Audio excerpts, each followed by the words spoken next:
कैसी तैयारी चल रही है? बहुत बढ़िया, अच्छी बात, बहुत बढ़िया।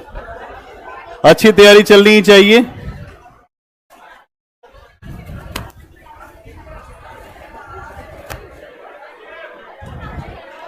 अपनी जगह पे व्यवस्थित होइए जल्दी।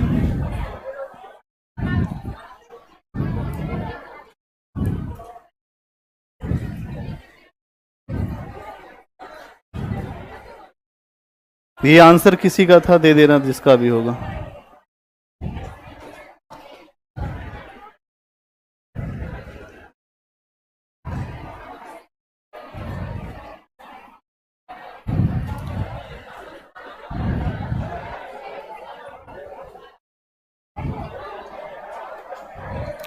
आवाज बंद बिल्कुल।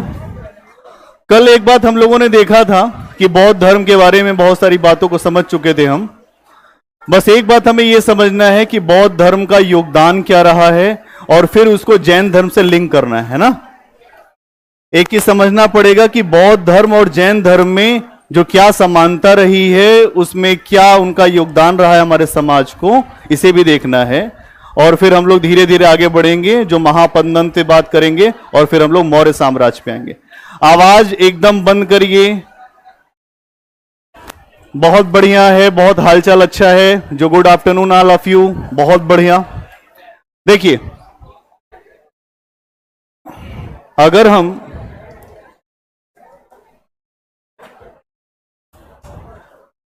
हम बौद्ध काल या जो बौद्ध धर्म की बात कर रहे हैं, तो बौद्ध धर्म में ही हमें एक बात इसको भी समझना पड़ेगा कि जो जैन धर्म है उसमें भी बहुत सारी बातें बौद्ध धर्म के समान ही मिलती हैं, है ना।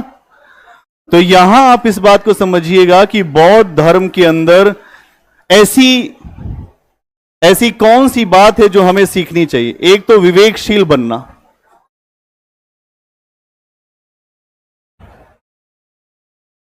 जो कुछ बातें हैं जिसको आप सीखेंगे बौद्ध धर्म से, कि आपके अंदर एक विवेक होना चाहिए, कि विवेकशील बनना है, अच्छे और बुरे का भेद करना। क्यों ऐसा होना चाहिए, नहीं होना चाहिए? आपकी शिक्षा का क्या मतलब है? अच्छे बुरे का भेद ही तो चाहते हैं आप, और कुछ चाहते हैं? आपको विवेकशील बनना है, एक बात तो यह है। इसके अलावा आप यह देखेंगे कि आपको अपने जीवन का एक सार क्या है। हमें अपने जीवन में एक महत्व समझना पड़ेगा, संतुलन स्थापित करना। जो संतुलन स्थापित करना, अगर आप ये बात कहें कि बौद्ध धर्म का योगदान क्या है, तो कुछ चीजों को आपको समझना पड़ेगा। कि एक तो बौद्ध धर्म आपको ये कहता है कि आपको विवेकशील बनना होगा। इसी बात को समझेंगे जब यूरोप में पुनर्जागरण आया। जब यूरोप में पुनर्जागरण आता है, इसी बात को लेकर वहां पर जो बहुत सारी बातें उठती हैं। अब आप एक बात समझिएगा, जो भारत का बौद्ध धर्म है, इससे सीखने वालों ने बहुत कुछ सीख लिया, लेकिन हम सीख नहीं पाते। इसलिए नहीं सीख पाते क्योंकि हमको अपनी चीज बड़ी हल्की लगती है, हम अपनी चीज पे बहुत विश्वास नहीं करते। तो संतुलन की बात आपको दिखाई देगी। इसके अलावा एक चीज और दिखाई देगी, अंधानुकरण से बचना है। अंधानुकरण से बचना है। इसका मतलब क्या है? हर आदमी, अगर आप देखेंगे तो एक दूसरे का अंधानुकरण कर रहा है कि वो बहुत अच्छा कर रहे हैं, हम भी वही करेंगे। लेकिन यहां पर आपको बुद्ध शिक्षा देते हैं, आत्मदीपो भव। ये देखिए इतनी अच्छी बात है। ये कहते हैं आत्मदीपो भव, कि आपको अपना दीपक अपने आप बनना पड़ेगा। जो कोई भी ऐसा नहीं है जो आपको आगे बढ़ाएगा, आप अपना प्रकाश अपने से लेकर आएंगे। इसलिए अंधानुकरण मत करिए किसी का, आप विवेकशील बनिए। इसके अलावा आप देखेंगे आम जन की भाषा में बोल रहे हैं, जो पाली भाषा में बोल रहे हैं नहीं बोल रहे हैं। कुछ लोग बहुत आनंदित हो रहे हैं। अंधानुकरण का मतलब क्या है? आप किसी का अंधानुकरण करने लग जाए, ठीक है। इसके अलावा अगर आप देखें कि जो बुद्ध ने अपने जीवन में जो सबसे अच्छी बात रखी, उनका यह मानना था हमारे जीवन में जो सबसे बड़ा कारण है दुख का, वो है इच्छा। क्या है? इच्छा हमारे दुख का कारण है। और एक इनका बहुत अच्छा दर्शन है जिसका नाम है, अगर आप कहें तो एक दर्शन इनका है जिसका नाम है, जिसको कहते हैं जो प्रतीत समुत्पाद। प्रतीत समुत्पाद। अगर आपके सामने प्रश्न आ जाए कि जो प्रतीत समुत्पाद जो किस दर्शन से संबंधित है, तो बौद्ध दर्शन से संबंधित है। इसमें जीवन की इन्होंने जो 12 कड़ियां बताई हैं। कितनी कड़ियां? ये 12 कड़ियों को बताते हैं कि हमारा जीवन इसी से ही है संबंधित। इसके अलावा एक दर्शन और देते हैं, क्षणिकवाद। क्षणिकवाद। ये जो दोनों दर्शन है, ये अपने आप में बहुत अद्भुत दर्शन है। जो प्रतीत समुत्पाद को आप देखेंगे तो उसमें वो ये कहते हैं हमारे जीवन में जो 12 कड़ियां हैं, अविद्या, संस्कार, नाम रूप, जो षडायतन, स्पर्श, वेदना, तृष्णा, उपादान, भाव, जाति, जरा और मरण, वो 12 कड़ियां बताते हैं। आपको याद नहीं करना है, केवल उसको यह समझ लो कि जो प्रतीत समुत्पाद है उनके माध्यम से उन्होंने इस जीवन को समझाया। और एक बात और भी बहुत अच्छी बताते हैं कि ये दुनिया क्षणिक है, न सुख स्थायी है न दुख स्थायी है। अगर आप ये सोचें कि आप बहुत सुखी हैं, आप हंस रहे हैं दुनिया पे, आप परेशान मत होइए, आप पे भी लोग हंसेंगे। ये बुद्ध का दर्शन है। बुद्ध ने यह समझाया कि हर पल ये जो जिंदगी है वो आपकी हमेशा बदलती रह रही है, इसमें हमेशा बदलाव हो रहा है। तो इनके दर्शन में इस बात को आपको समझना पड़ेगा। इसके अलावा और क्या कह रहे हैं? ये कह रहे हैं ईश्वर की सत्ता और आत्मा की अमरता। इधर ध्यान दो भैया, कहां ध्यान है? हम यही हैं, हम सबको देख रहे हैं। क्या है यार, यहां ईश्वर की सत्ता में बात हो रही है और तुम्हारा ध्यान कहीं और है। एक बात समझ लीजिए, इस एक बात आपको समझना पड़ेगा कि ईश्वर की सत्ता और आत्मा की अमरता पर जो बुद्ध ने अपने आप खंडन किया है। ईश्वर की सत्ता और आत्मा की अमरता, आत्मा की अमरता पर बुद्ध ने खंडन किया है। इसलिए किया है क्योंकि लोग इसी का नाम लेकर जो है अनावश्यक के जो क्रियाकलाप को करते थे, इसी का नाम लेकर करते थे। तो आपको यह बात समझना पड़ेगा कि बुद्ध यह बात इसलिए कह रहे हैं कि आम जनता को धर्म का एक बेहतर रूप मिले। इसके अलावा और क्या कह रहे हैं बुद्ध? बुद्ध कह रहे हैं अलौकिक शक्तियों के स्थान पर हमें तर्क और विवेक पर बल देना चाहिए। अलौकिक शक्तियों के स्थान पर, अलौकिक शक्ति की बात मत करिए, तर्क और विवेक पर बल दीजिए। किस पर? और हम लोग इस पर बल नहीं देते, इस पे बल नहीं देते हम। इसके अलावा जो बुद्ध कह रहे हैं अहिंसा का पालन करिए, जो कुछ भी हो जाए अहिंसा। आप देखिए इनकी एक फिलॉसफी को समझ गए महात्मा गांधी, वो महात्मा गांधी हो गए। इनकी एक फिलॉसफी को समझ गए महात्मा गांधी, उनका इतना बड़ा नाम हो गया, अहिंसा। इसके अलावा इन्होंने कहा कि हमारे समाज का निर्माण आम लोगों ने किया है। क्या कहा? समाज का निर्माण हमने किया है। समाज का निर्माण हमने किया है। किसने किया है? हमने किया है। और इसको हम हमेशा जो चेंज कर सकते, इसको व्यक्तिगत प्रयास से बदला जा सकता है। इसको व्यक्तिगत प्रयास से बदला जा सकता है। मतलब यह है कि जो सामाजिक विधान है वो ईश्वरीय विधान नहीं है। जो सामाजिक विधान है वो ईश्वरीय विधान नहीं है। ये बुद्ध खुद बोल रहे हैं। जो वर्ण व्यवस्था है वो भी ईश्वरीय विधान नहीं है। ये एक यहां की व्यवस्था मात्र है जिसको बदला जा सकता है। क्या आपके दिमाग में बात पहुंच रही है? इसका मतलब यह है कि बुद्ध यहां यह समझाना चाह रहे हैं कि सबके साथ अच्छा व्यवहार होना चाहिए। जो वर्ण व्यवस्था है उसको न मान के मानवता की बात होनी चाहिए, मानवता पर बल देना चाहिए। और अगर मानवता पर हम गए तो इंसानियत बच जाएगी और लोग बच जाएंगे। अगर आप देखें तो इस दुनिया में जो धर्म की बात आप करें तो इस दुनिया में धर्म बहुत पहले नहीं आया है। अगर आप देखें तो यहां पर जो धर्म है वो 5200 साल पुराना है केवल, लेकिन मानवता बहुत पुरानी है। और धर्म के आधार पे जो भी विभाजन है, उस विभाजन को बुद्ध ने मना कर दिया।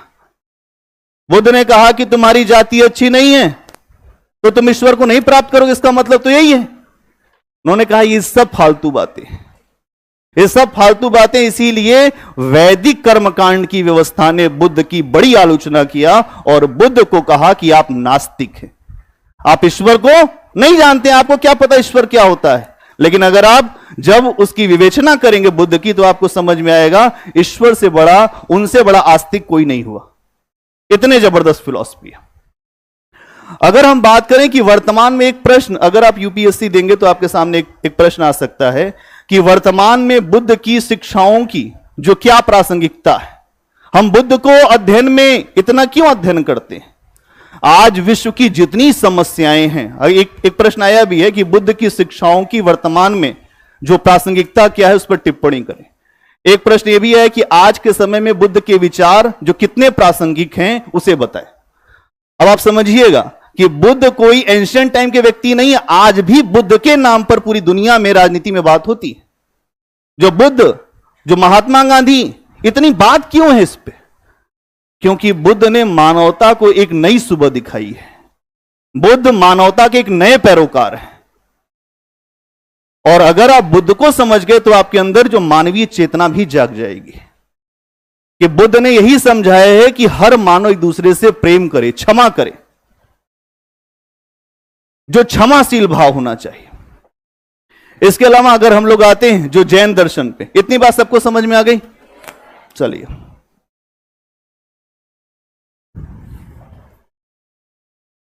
कि जैन दर्शन क्या है।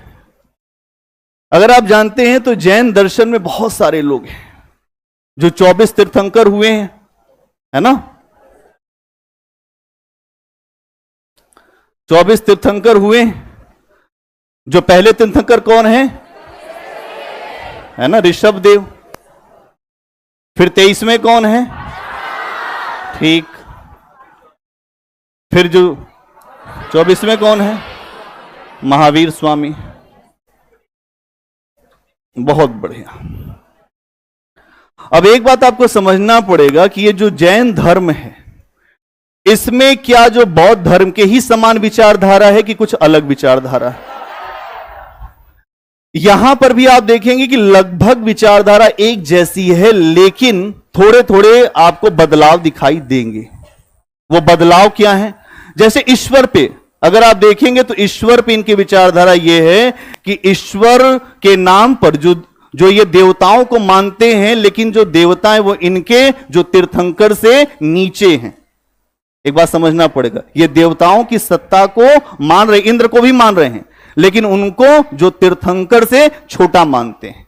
इसके अलावा अगर आप देखेंगे तो वेद को ये भी नहीं मानते हैं, आत्मा को स्वीकार करते हैं, है ना।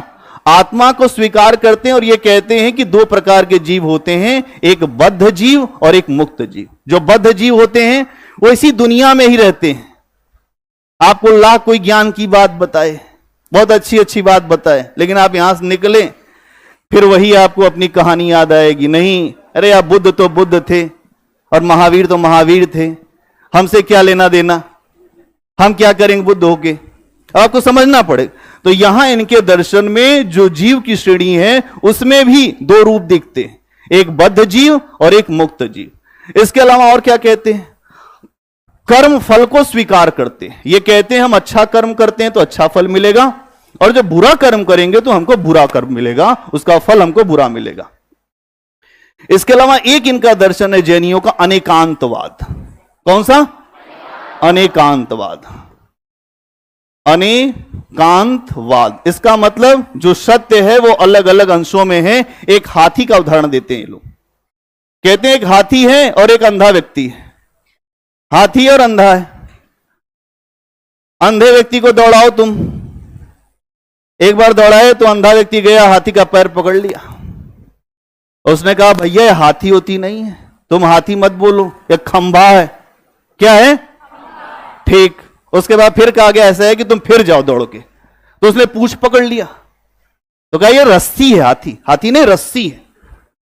फिर उसने सूंड पकड़ लिया, इसी तरह से 7 बार गया, और यहीं से निकल के आता है सप्तभंगी नय।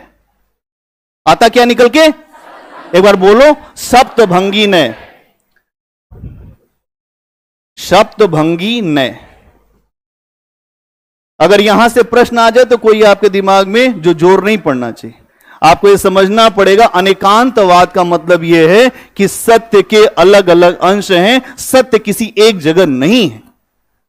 अगर हम केवल अपने सत्य के लिए संघर्ष कर रहे हैं, केवल अपनी विचारधारा के लिए संघर्ष कर रहे हैं, हमसे मूर्ख कोई नहीं है। इसीलिए जो यहां इनका दर्शन है, इनके दर्शन में हर धर्म के लोग समाहित होते हैं। आज वर्तमान में जैसे जो धर्म का रूप चल रहा है कि नहीं हम महान हैं, वो चीज ठीक नहीं है। अब धर्म का वो रूप है जहां पर आपको हर व्यक्ति की महानता को देखना पड़ेगा कि हर व्यक्ति महान है और उसका धर्म महान है। तो यहां पर जो सप्तभंगी ने आपको दिखाई देगा। इसके अलावा और क्या दिखाई देगा? श्यादवाद। एक इनका दर्शन है श्यादवाद। श्यादवाद का मतलब होता क्या है? जो श्याद मतलब होता है शायद। इसका मतलब क्या होता है? अगर आप जब भी कुछ बोलें तो ये बोलिए कि शायद मुझे पता है, शायद मुझे पता है। इसका मतलब यह है कि आप सत्य को पूरी तरह से नहीं जानते हैं, इसलिए आप यह मत बोलिए कि मैं ही केवल सत्य बोलता हूं।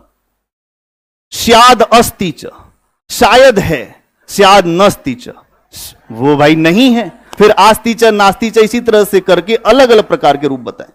तो यहां समझना पड़ेगा कि जैनियों का दर्शन भी बहुत अद्भुत दर्शन है और अनेकांतवाद तो यह कहता है कि हर धर्म को लेकर हम चलेंगे। जो बहुलतावादी, अगर आप देखें तो जो भारत का समाज कैसा है, यहां पर देखें तो बहुलतावादी समाज है भारत का, और इस बहुलतावादी समाज में अनेकांतवाद बहुत ज्यादा हमारे लिए जो स्वीकार्य है। हमको सबको स्वीकार करना है, किसी एक व्यक्ति को स्वीकार नहीं करना है, ना तो किसी एक धर्म को स्वीकार करना है। अशोक के समय आप आके इस बात को समझेंगे। अशोक कहता है अपने धर्म की प्रशंसा करते हो और दूसरे के धर्म की निंदा करते हो तो तुम अपने ही धर्म को छोटा बनाते हो। अशोक पूरे भारत नहीं पूरे विश्व के इतिहास का ऐसा शासक है जिसने इस बात को रखा कि आम जनता के लिए हमें सोचना होगा। आम जनता हमारी संतान के समान है। आम जनता के लिए हमें अपनी नीतियों को बनाना पड़ेगा। इसलिए अशोक महान है। अशोक महान अपने युद्ध के लिए नहीं है, अशोक महान है अपनी जनता के जो कल्याण के लिए। इस बात को समझ पा रहे हैं? अब समझिए अगला पॉइंट, जो जैन धर्म और बौद्ध धर्म में जो समानता है, जैन धर्म और बौद्ध धर्म में समानता। बौद्ध धर्म में समानता, जो जैन धर्म है और जो बौद्ध धर्म है उसमें समानता क्या है? क्योंकि इस तरीके से भी आपके सामने प्रश्न आ सकता है कि दोनों चीजों को मिक्स कर दे, उसके बाद प्रश्न पूछ दे। अब चूंकि आपका स्टेट पीसी जो आपका पीएससी का एग्जाम है उसमें भी अच्छे प्रश्नों के पूछने की संभावना जो है। अब वो फैक्चुअल इंफॉर्मेशन नहीं पूछेगा कि बिंबिसार ने क्या किया, अब ये सब जमाना गया, ये एसएससी वनडे में पूछा जाता है। आपके स्टेट पीएससी में ऐसे प्रश्न अब नहीं आ रहे। तो यहां समझना पड़ेगा कुछ अच्छे तरीके से आपको। आप इस बात को समझिएगा कि यहां पर ये जो दोनों ही धर्म हैं, इनकी समानता की बात करें तो ये दोनों ही धर्म ईश्वर के अस्तित्व को स्वीकार नहीं करते। ईश्वर के अस्तित्व को स्वीकार नहीं करते। एक बात तो यह है इनकी समानता में। और क्या है समानता में? ये वेदों का ये दोनों ही खंडन करते हैं। अगर आप देखें तो वेदों का खंडन करते हैं दोनों ही। इसके अलावा और क्या होता है? ये दोनों ही जो कर्म फल को स्वीकार करते हैं, कर्म फल को ठीक है स्वीकार करते हैं। इसके अलावा और क्या करते हैं? अहिंसा को महत्वपूर्ण मानते हैं। अहिंसा। इसके अलावा अगर आप देखें तो जो पुनर्जन्म है इस पर भी लगभग इनकी विचारधारा जो समान आपको दिखाई देगी, है ना? जो समान विचारधारा आपको दिखाई देगी। असमानता कहां है? जो समानता की आपको पक्ष समझ में आ गए? एक बार बोलिए समानता कहां कहां, एक बार बोलो कस के।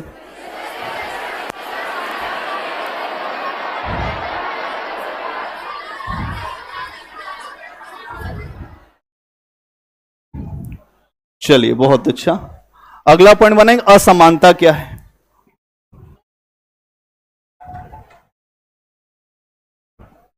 एक बार समझ लो फिर लिख लेंगे। एक बार समझ लो असमानता क्या है। एक तो जो त्रिरत्न है उसमें असमानता है। अगर आप बात करें तो त्रिरत्नों को लेकर असमानता है, को लेकर असमानता है। जो त्रिरत्नों को लेकर असमानता है, अगर आप देखते हैं तो जो जैन धर्म में है क्या, जो सम्यक ज्ञान, फिर सम्यक ध्यान, फिर सम्यक आचरण। जो सम्यक ज्ञान, सम्यक ध्यान, ठीक है, फिर सम्यक ज्ञान।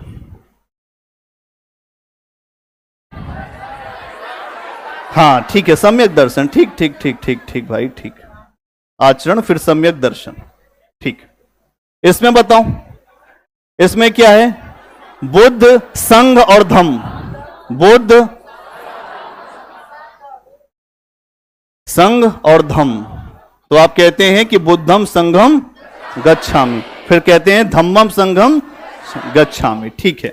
इसके अलावा आप देखते हैं कि जो जैन धर्म है वहां पर जो पंच महाव्रत की बात की गई, पंच महाव्रत, जो किसकी बात की गई है, इसमें क्या है, अहिंसा, अस्तेय, है ना, अपरिग्रह, फिर जो ब्रह्मचर्य, ठीक है, असत्य, ये क्या है, अहिंसा, अस्तेय, अपरिग्रह, जो ब्रह्मचर्य और असत्य। अस्तेय तो है ही ना, हो गया। और कोई छूट भी रहा है इसके अलावा,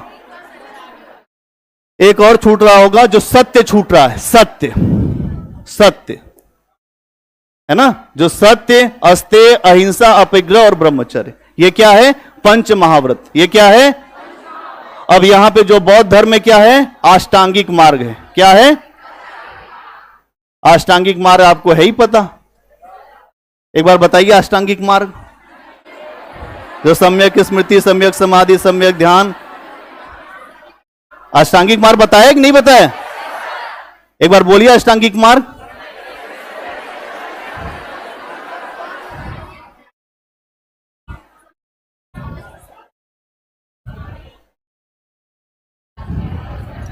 ठीक है, इसके अलावा और क्या अंतर इन दोनों में, अगर आप देखेंगे तो जो जैनी हैं, अगर आप इनको देखेंगे, जो जैन धर्म में अगर आप देखते हैं तो वर्ण व्यवस्था की वैसी निंदा नहीं हुई है जितनी बौद्ध धर्म में हुई है। अगर आप देखेंगे तो जैनियों के यहां, अगर जैनियों के यहां देखेंगे तो वर्ण व्यवस्था की वैसी निंदा नहीं है, वर्ण व्यवस्था की वैसी निंदा नहीं है, वैसी निंदा नहीं जैसी बौद्ध धर्म में है।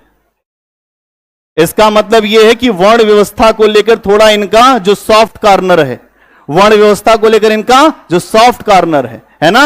और यहां देखेंगे तो वर्ण व्यवस्था की बहुत अच्छे से निंदा की गई है। वर्ण व्यवस्था की जो पुरजोर विरोध किया गया है ना, पुरजोर विरोध है यहां। मतलब वर्ण व्यवस्था में ये लोग कोई ढील छोड़ने वाले नहीं है। मतलब वर्ण व्यवस्था अगर नहीं चाहिए हमें, यहां पर बुद्ध इसमें नहीं चाहते हैं कि वर्ण व्यवस्था रहे।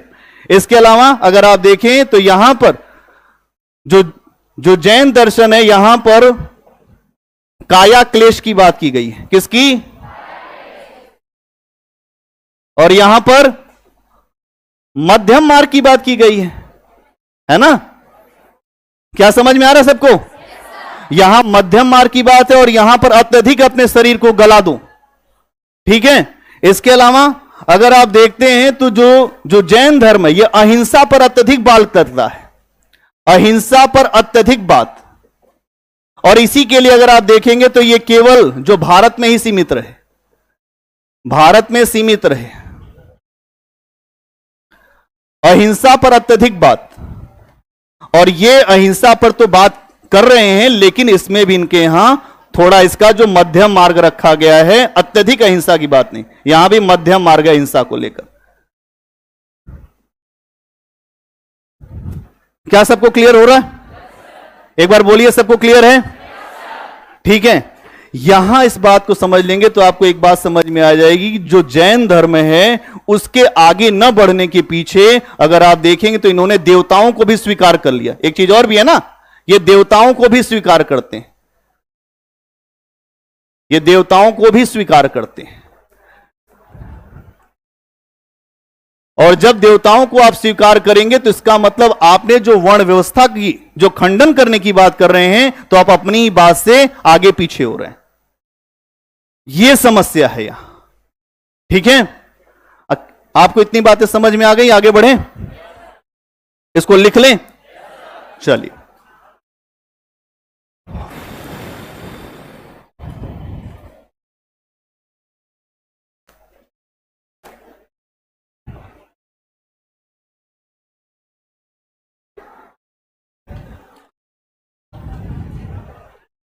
तो सबसे पहले हेडिंग बनाइए कि बुद्ध की शिक्षाएं। हां ठीक है, बौद्ध धर्म का योगदान हेडिंग बना दो, बौद्ध धर्म का योगदान, बौद्ध धर्म का योगदान बना दीजिए। इसमें पहला पॉइंट लिखिए, बौद्ध धर्म का योगदान।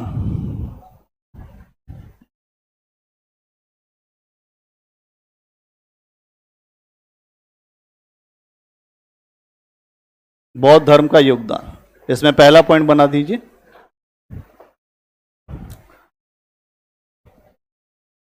इस धर्म के द्वारा, इसमें लिखिए कि बौद्ध धर्म के द्वारा आम जन की भाषा को, बौद्ध धर्म के द्वारा आम जन की भाषा को, बौद्ध धर्म के द्वारा आम जन की भाषा को अपने साहित्य की भाषा बनाया गया। बौद्ध धर्म के द्वारा आम जन की भाषा को अपने साहित्य की भाषा बनाया गया। तो वहीं ब्रैकेट लिख दीजिए, पाली भाषा। आम जन की भाषा को अपने साहित्य की भाषा बनाया गया।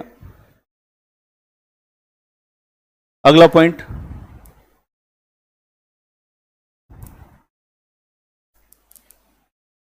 भगवान बुद्ध का मानना था, अगला पॉइंट, भगवान बुद्ध का मानना था हमारे जीवन में, भगवान बुद्ध का मानना था हमारे जीवन में दुख का कारण, भगवान बुद्ध का मानना था कि हमारे जीवन में दुख का कारण हमारी इच्छाएं हैं, हमारे जीवन में दुख का कारण हमारी इच्छाएं हैं, किंतु इन इच्छाओं को हम ज्ञान द्वारा, किंतु इन इच्छाओं को हम ज्ञान द्वारा समाप्त कर सकते हैं, किंतु इन इच्छाओं को हम ज्ञान द्वारा समाप्त कर सकते हैं। तो वहीं ब्रैकेट में लिख दीजिए अष्टांगिक मार्ग। किंतु इन इच्छाओं को हम ज्ञान द्वारा समाप्त कर सकते हैं, वहीं ब्रैकेट में लिख दीजिए अष्टांगिक मार्ग। अगला पॉइंट,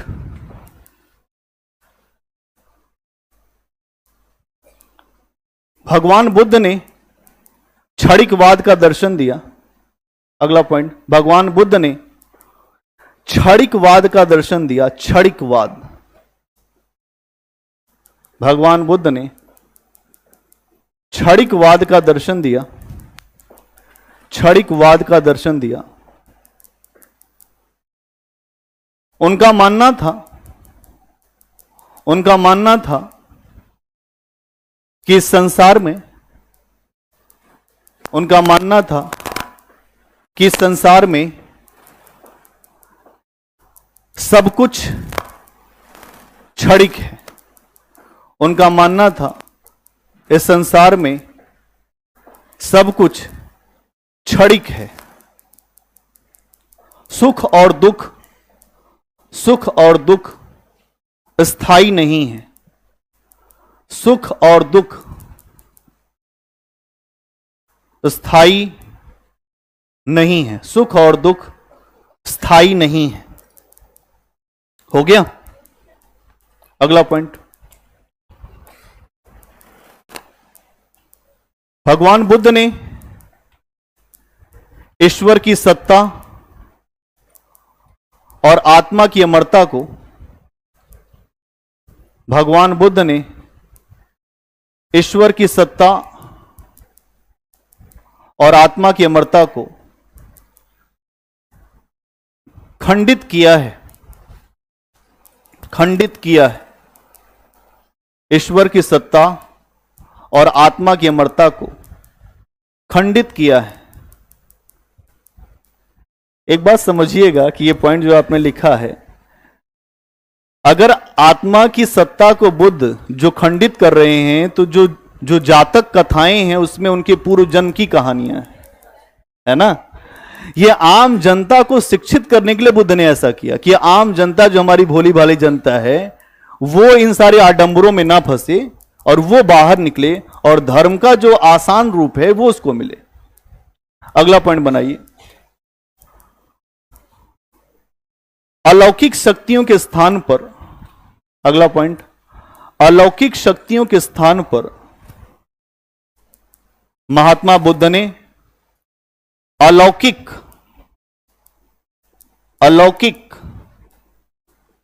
शक्तियों के स्थान पर महात्मा बुद्ध ने तर्क और विवेक पर बल दिया।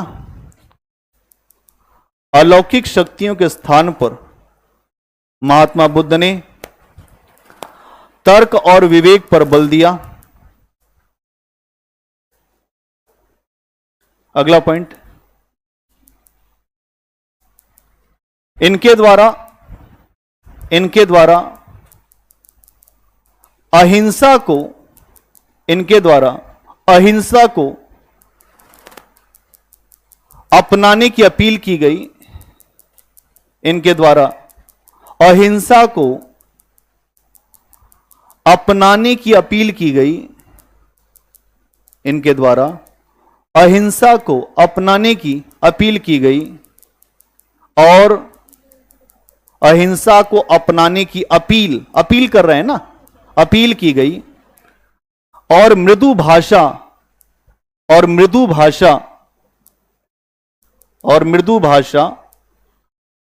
और अच्छा व्यवहार, और मृदु भाषा और अच्छा व्यवहार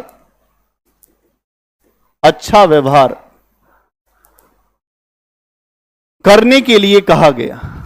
और मृदु भाषा और अच्छा व्यवहार करने के लिए कहा गया। लोग कहते हैं कि अच्छी वाणी बोलिए जो मन का आपा खोए, औरन को शीतल करे आपो शीतल होए। नहीं, तो बुद्ध बोल गए हैं कि अच्छी वाणी बोलिए कम से कम। एक बार बोलना शुरू करिए तो कुछ अच्छा बोलिए, नहीं तो मत बोलिए, चुप रहिए। वो चुप रहने में ज्यादा अच्छा है। एक बार बोलिए, ऐसा बोलिए कि लोग सुनते रह जाएं आपकी बात, या तो मत बोलिए। ठीक है, अगला पॉइंट बनाइए।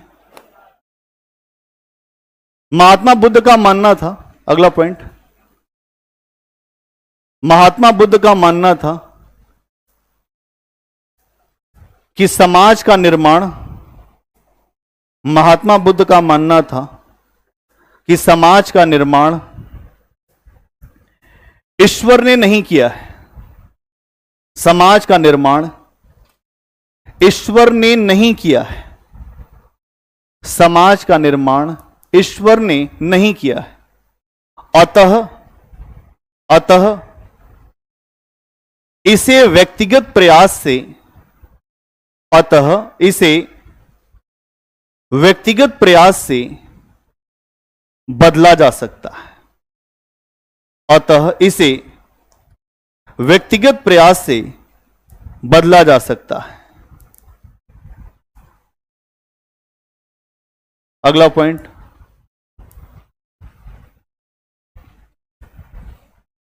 भगवान बुद्ध आत्मदीपो भव का उद्घोष करते हैं। अगला पॉइंट, भगवान बुद्ध आत्मदीपो भव, भगवान बुद्ध आत्मदीपो भव का उद्घोष करते हैं, आत्मदीपो भव का उद्घोष करते हैं।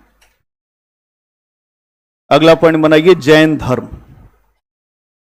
अगला पॉइंट बनाएंगे जैन धर्म। जैन धर्म,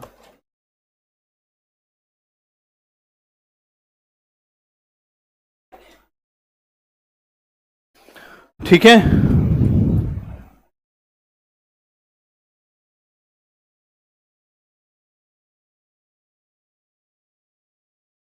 जैन धर्म, इसमें लिखिए, इसमें पहला पॉइंट जैन धर्म में,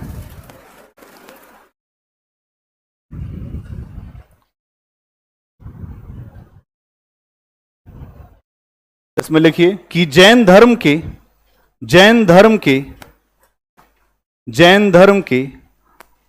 10वें 12वें, जैन धर्म के 10वें 12वें और 24वें तीर्थंकर, जैन धर्म के 10वें 12वें और 24वें तीर्थंकर का जन्म जो बिहार में हुआ था, का जन्म बिहार में हुआ था, का जन्म बिहार में हुआ था, का जन्म बिहार में हुआ था। वही ब्रैकेट में लिख दीजिए कि 10वें तीर्थंकर हैं शीतलनाथ। कौन है? शीतलनाथ। कौन है? और इनका नाम क्या है? जो वसु पूज्य। कौन है? वसु पूज्य। फिर 24वें कौन है? महावीर स्वामी।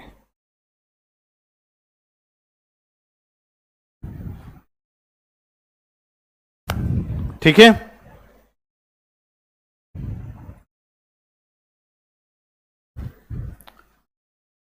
अगला पॉइंट बनाइए। हो गया?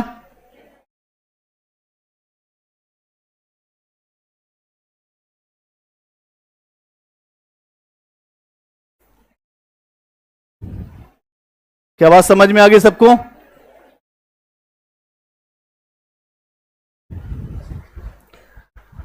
अगला पॉइंट, ईश्वर की सत्ता पर। अगला पॉइंट बनाइए, ईश्वर की सत्ता पर, ईश्वर की सत्ता पर जैन धर्म में भी विश्वास नहीं किया जाता। ईश्वर की सत्ता पर जैन धर्म में भी विश्वास नहीं किया जाता। ईश्वर की सत्ता पर जैन धर्म में भी विश्वास नहीं किया जाता, किंतु देवताओं को स्वीकार किया गया है। किंतु देवताओं को स्वीकार किया गया है, परंतु जैनियों से नीचे। किंतु देवताओं को स्वीकार किया गया है, लेकिन जैनियों से नीचे। जो जैन साधु हैं उनसे नीचे, किंतु जैनियों से नीचे। अगर हैं देवता तो हमसे नीचे।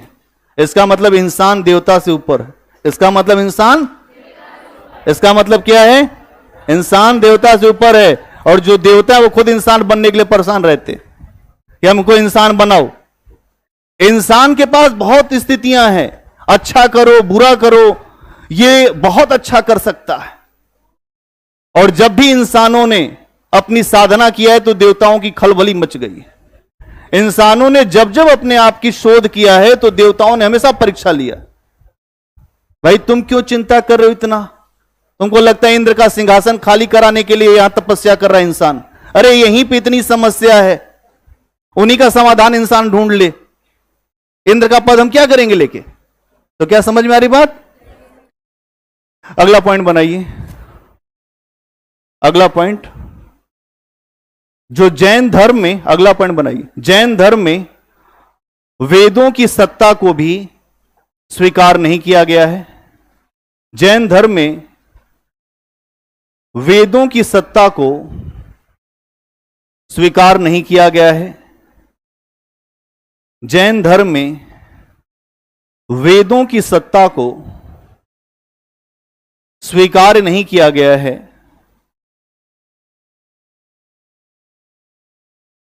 अगला पॉइंट, इस दर्शन में अगला पॉइंट क्या है? इस दर्शन में आत्मा की सत्ता को स्वीकार किया गया है। इस दर्शन में आत्मा की सत्ता को स्वीकार किया गया है और पुनर्जन्म को भी माना गया है। इस दर्शन में आत्मा की सत्ता को, इस दर्शन में आत्मा की सत्ता को स्वीकार किया गया है और पुनर्जन्म को भी माना गया है, और पुनर्जन्म को भी माना गया है। इसके अलावा बद्ध जीव एवं मुक्त जीव की संकल्पना रखी गई। इसके अलावा जो बद्ध जीव एवं मुक्त जीव की संकल्पना रखी गई है। इसके अलावा बद्ध जीव और मुक्त जीव की संकल्पना रखी गई है। तो बद्ध जीव कौन है? जो संसार में बंधे हुए हैं। कौन है? जो बंधे हुए हैं। और जो मुक्त कौन है? जो संसार से अलग हट गए। इसीलिए जो संसार से हट गए अलग, तो उनको क्या कहा गया? निर्ग्रंथ। क्या कहा गया? निर्ग्रंथ। कि हर ग्रंथि छोड़ दिया, हर ग्रंथि छोड़ देना, अपने आप को अलग कर लेना, उनको कहा गया निर्ग्रंथ। क्या कहा गया? तो यहां पे इस बात को समझना था आपको कि इस तरीके से इनके यहां पूरी फिलॉसफी जो रखी गई है। अगला पॉइंट बनाइए, जो जैन धर्म और बौद्ध धर्म में समानता। जैन धर्म और बौद्ध धर्म में समानता। थक तो नहीं गए हैं? आपको देखने से लग रहा है कि आप लोग, ऐसा लग रहा है जैसे बहुत ज्यादा थक गए लिखते लिखते। अच्छा, बहुत ज्यादा गर्मी है। जैन धर्म और बौद्ध धर्म में समानता।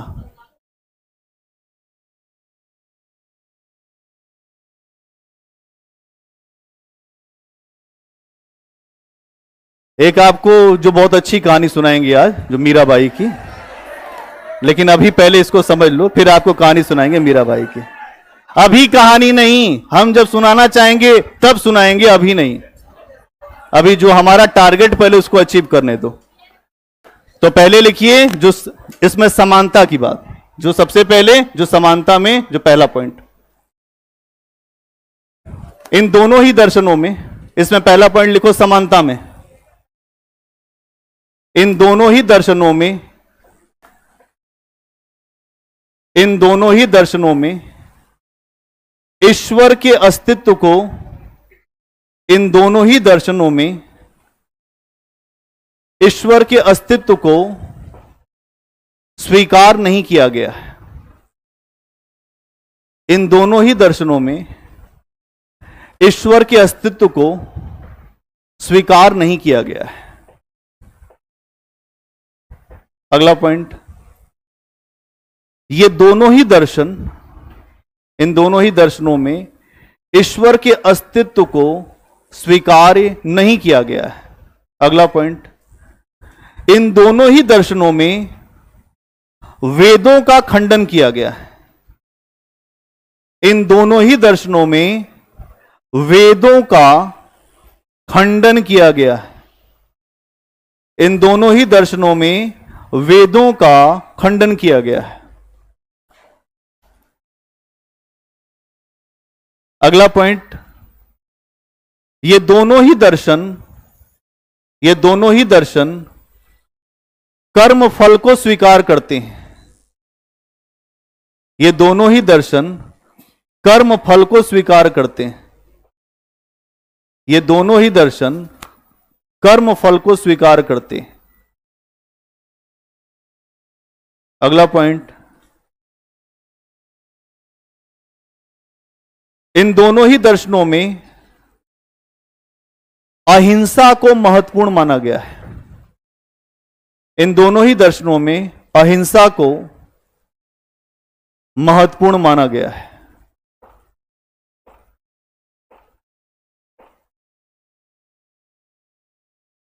ठीक है, आ जाइए असमानता में। अहिंसा को महत्वपूर्ण माना गया है। अगला पॉइंट बनाएंगे असमानता। जब आप संघर्ष में पढ़ते हैं तो इसका आनंद कुछ और ही होता है ना। अभी संघर्ष में आप हैं तो संघर्ष, जो प्रति संघर्ष न सुख स्थायी है न दुख स्थायी है। हाँ, इसको खोल दो भाई, गेट खोल दो, खोल दो, खोल दो। आवाज आ रही है? अच्छा ठीक है, आवाज आ रही तो कोई बात नहीं। असमानता लिखो,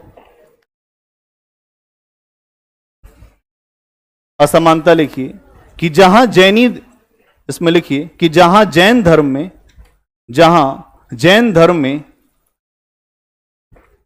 काया क्लेश की बात की गई है, जहां जैन धर्म में काया क्लेश की बात की गई है, काया क्लेश की बात की गई है, जहां जैन धर्म में काया क्लेश की बात की गई है, वहीं बौद्ध धर्म में मध्यम मार्ग की बात की गई है। वहीं बौद्ध धर्म में, और वहीं बौद्ध धर्म में मध्यम मार्ग की बात की गई है। अगला पॉइंट, जैन धर्म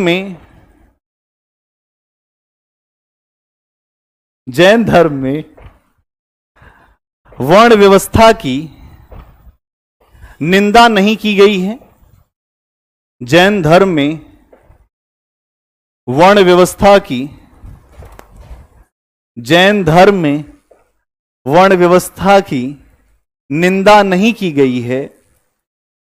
वहीं बौद्ध धर्म में वर्ण व्यवस्था की कठोर आलोचना की गई है। वहीं बौद्ध धर्म में वर्ण व्यवस्था की कठोर आलोचना की गई है। आलोचना की गई है। हो गया?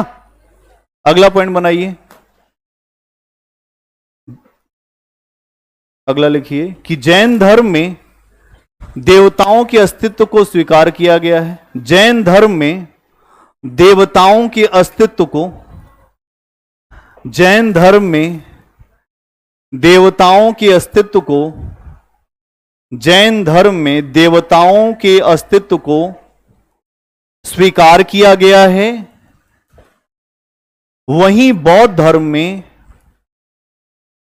वहीं बौद्ध धर्म में इसे स्वीकार नहीं किया गया है।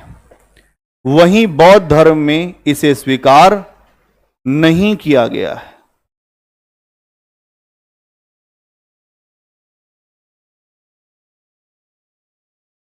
ठीक है, अगला पॉइंट,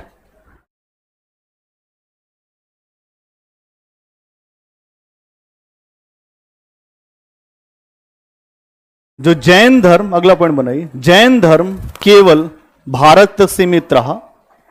जैन धर्म केवल भारत तक सीमित रहा। जैन धर्म केवल भारत तक सीमित रहा, लेकिन बौद्ध धर्म, जैन धर्म केवल भारत तक सीमित रहा। वहीं बौद्ध धर्म अपनी अच्छी विचारधारा के कारण, वहीं बौद्ध धर्म अपनी अच्छी विचारधारा के कारण, या मध्यमा, जो मध्यम विचारधारा के कारण, मध्यम विचारधारा के कारण विश्व स्तर पे फैल गया। मध्यम विचारधारा के कारण विश्व स्तर पर फैल गया। क्या सबको समझ में आ गया? बोलिए। चलिए, तो बहुत अच्छी बात है। अब कहानी एक कहानी आपको सुनाते हैं जो आपके जीवन में आगे कुछ काम कर जाए तो अच्छा है।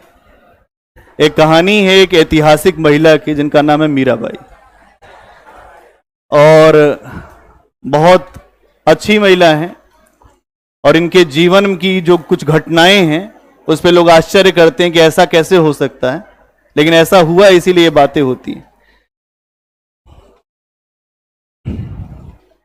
एक जो राजघराना राजस्थान में मेवाड़ है ना, जो मेवाड़ राजघराने में ही जो महाराणा प्रताप हुए, इसी राजघराने में ही एक महिला है जिनका नाम है मीराबाई।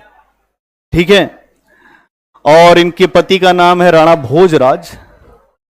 और जब भोजराज से इनका विवाह नहीं हुआ था उस समय ही यह भगवान कृष्ण से अत्यधिक प्रेम करती थी। जब ये बहुत ज्यादा छोटी थी, जब 3-4 साल की थी, तो उस समय जो किसी का विवाह हो रहा होगा तो इन्होंने अपने घर में आके अपनी मां से पूछा कि ये विवाह हो रहा है, क्या मेरा भी होगा? तो उनकी मां ने कहा कि भाई ये जो कृष्ण है यही सबके पति हैं, जो कृष्ण है यही सबके पति हैं। और वो बहुत जो छोटी सी बच्ची, उसने कहा अगर ऐसी बात है तो ठीक है, आज से कृष्ण ही मेरे पति हैं। उस समय जो लगन लगी मीरा को, उस लगन के कारण जब मीरा का विवाह होने लगा तब भी यही बात बोली उन्होंने कि हमारी शादी हो चुकी है, और वो शादी हुई है जो कृष्ण के साथ। तो लोग हंसने लगे, ऐसा कैसे हो सकता है, ये तो मजाक कर रही है। लेकिन कुछ लोग हो जाते हैं सीरियस बचपन में ही, और कुछ लोग पूरे अपने जीवन में सीरियस नहीं हो पाते। नहीं, कुछ लोग बचपन में ही सीरियस हो जाते हैं, जिनके अंदर सीरियस होने का गुण होता है, और सफलता आपके सीरियस होने पर ही मिलती है। चाहे वो आध्यात्मिक सफलता हो, चाहे इस दुनिया की सफलता हो, वो आपके सीरियस होने पे मिलेगी। अगर आप सीरियस हैं तो सफलता होगी, और अगर नहीं है तो नहीं होगी। अब जब विवाह हो गया तो भोजराज ने कहा कि भाई मैं पति हूं। तो उन्होंने कहा ठीक है, पति हो तो कोई बात नहीं, लेकिन हमारे पति तो कृष्ण हैं। अब थोड़े समय के बाद जो भोजराज की मृत्यु हो गई, ठीक है, राणा भोजराज की मृत्यु हो गई। अब लोगों ने कहा कि मीराबाई आपको जलना होगा। तो मीराबाई ने कहा ये क्या होता है भाई जलना, हमारा पति तो मरा ही नहीं, हम क्यों जले, हमारा पति तो कृष्ण है। तो लोगों ने कहा कि लगता है कि जो इसको भय हो गया जलने से, इसका दिमाग पागल हो गया, इसलिए ऐसा बोल रही। तब मीरा ने एक बात कही, ऐसे पति को क्यों बरूं, ऐसे पति को क्यों बरूं जो जन्मे मर जाए, ऐसे पति को क्यों बरूं जो जन्मे मर जाए, मीरा अविनाशी बरेओ सुहाग अमर हो जाए। ये कितनी शानदार बात है। अविनाशी के लिए मरना हो तो मर जाए, अभी जो अविनाशी हो उसी के लिए तो बुद्ध भी मरे ना, अविनाशी के लिए ही, अविनाशी के लिए ही बुद्ध मरे थे। लेकिन उनकी जो पत्नी है जो यशोधरा, उनके बारे में मैथिली शरण गुप्त ने बहुत अच्छा लिखा कि सिद्धि हेतु स्वामी गए यह गौरव की बात, पर चोरी चोरी गए यही बड़ा व्याघात। अगर वो सखी मुझसे कहकर जाते तो क्या अपने पद की मुझको वो बाधा पाते, मुझको उन्होंने बहुत पहचाना फिर भी क्या पूरा पहचाना। आपको समझना पड़ेगा कि यशोधरा जो उनकी पत्नी है बुद्ध की, वो भी रो रही हैं कि अगर वो मुझसे पूछ के जाते तो मैं नहीं मना करती, लेकिन वो ऐसे ही चले गए बिना बताए मुझे। तो यहां समझना पड़ेगा कि जो मीराबाई हैं उनके अंदर की बात क्या है। उनके अंदर की बात यह है कि अगर ईश्वर के लिए मरना हो तो मैं मर जाऊंगी, लेकिन अगर ये सांसारिक पति के लिए जो मरना हो तो नहीं मर पाऊंगी। फिर उनका देवर बड़ा बदतमीज टाइप का था, हो जाते हैं लोग कुछ बदतमीज टाइप के, उनको समझ में नहीं आता। तो मीराबाई ने नौलखा हार छोड़ दिया, है ना, जो नौलखा हार छोड़ दिया वो मंदिरों में जाने लगी। उन्होंने कहा ऐसा है मीराबाई, अब हमारी भाभी लगेंगी लेकिन आपको ये सब चीजें शोभा नहीं देती, आप राजघराने की महिला है। अपना गुरु किसको बनाती पता है? रैदास को। रैदास कौन है? हरिजन। अद्भुत है ये मतलब मीराबाई अद्भुत है। आप इनकी पूरी फिलॉसफी देखें, आपको यह समझ में आएगा कि ये बहुत अद्भुत महिला है। अब इनका जो देवर है वो बार बार, आज तुमको विष पीना पड़ेगा। उन्होंने कहा ठीक है, विष पी लेंगे, अगर हमारे कृष्ण की यही मर्जी है तो विष पी लेंगे।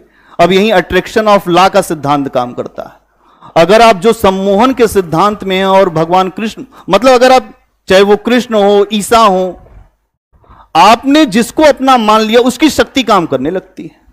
विष पी गई और मीरा नहीं मरी। यह बात मध्यकाल की है, मैं कोई हवा हवाई बात नहीं कर रहा हूं। यह 1500 के आसपास की बात है, जब मीरा विष पी रही है और नहीं मरी।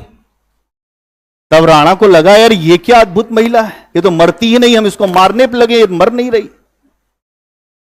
अगली घटना फिर वजह ऐसा है कि ये वाला नाग छोड़ दो उसके कमरे में, वो काट लेगा। उसने भी नहीं काटा तो मीराबाई ने कहा अब मैं यहां रहूंगी नहीं। तो चित्तौड़ वो स्थान छोड़ दिया मीराबाई और वहां से गई वृंदावन। अब वृंदावन में अलग समस्या। अब जो पुरोहित है वो मंदिर में किसी महिला को नहीं घुसने देगा। उसने कहा कोई महिला इस मंदिर में नहीं घुस सकती। तो मीराबाई ने कहा कि हमें जानते हो, हम कौन हैं? कौन हैं हम तो कृष्ण में ही डूबे हैं। दर्द की मारी वन वन भटकू, वैद मिला नहीं कोई। दर्द की मारी वन वन भटकू, वैद मिला नहीं कोई। मीरा की जब पीर मिटेगी, वैद सवरिया होए। बीच के लोगों की जरूरत नहीं है, ये जो पुजारियों की जरूरत नहीं है, उसमें तो वही चाहिए और हम हो। अरे अद्भुत महिला है। और जब मंदिर में पहुंची तो उसने कहा कि इस जगह जो महिला कोई नहीं आ सकती। तब मीराबाई ने कहा कि एक ही इस दुनिया में पुरुष है, वो कृष्ण, और सब गोपी हैं, आप भी गोपी हैं। हालत खराब हो गई उस पुजारी की, और कहा कि अब आज के बाद इस मंदिर में भी नहीं आऊंगी, मैं वृंदावन छोड़ती हूं। और वृंदावन छोड़ के चली गई द्वारिकापुरी, और द्वारिकापुरी में रही आखिरी समय तक। जब उनके जो परिवार के थे, जो राणा उदय सिंह, जो महाराणा प्रताप के पिता थे, उदय सिंह ने कहा कि आप आ जाइए, आप हमारी जो दादी हैं, आप हमारे परिवार की, आप आ जाइए। कई दिनों तक उन लोगों ने कहा कि आप इतने बड़े राजघराने की हैं और आप एक मंदिर में रहती हैं। उन्होंने कहा अब मैं वापस नहीं आ सकती, और वो द्वारिका से वापस नहीं आई। और लोग ये बोलते हैं कि उसी जगह, उस मंदिर में ही, वो जो कृष्ण में ही समाहित हो गई। ये एक इस समय की ऐसी घटना है जो आपको यह बताती है कि अगर विश्वास हो तो पत्थर में भी भगवान है, और विश्वास नहीं है तो इंसान में भी कुछ नहीं है। सारा खेल आपके जो विश्वास का है। ईश्वर अलग नहीं कहीं बैठा, आपके ही भीतर है। वो आपके विश्वास पे ही मिल सकता है। और अगर आप अपने पे विश्वास कर लीजिए तो दुनिया में कोई ऐसा लक्ष्य नहीं जिसको आप भेद न पाए। कोई ऐसा लक्ष्य नहीं, ऐसा कोई लक्ष्य नहीं बना है जिसको आप भेद नहीं सकते। आपने सुन लिया, कहानी आगे बढ़े। बस बस बस, अभी बीच में फिर सुनाऊंगा। जो पहली जैन संगति,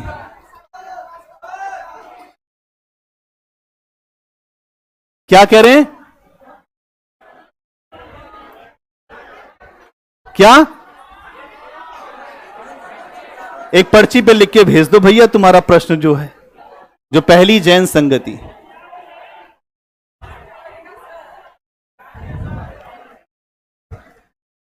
पहली जैन संगति, इसको लिख दीजिए 1-2 पॉइंट में।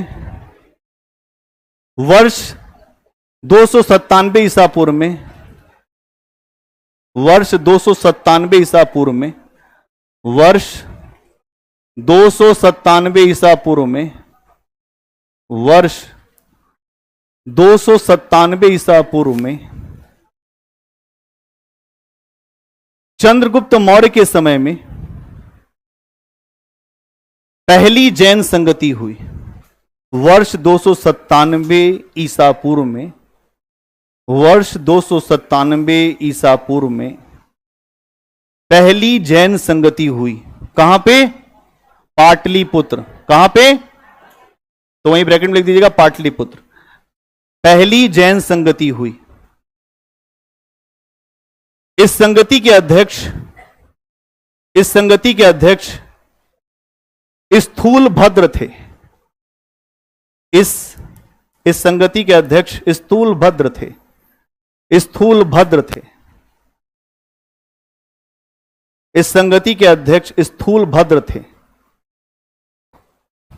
अगला पॉइंट,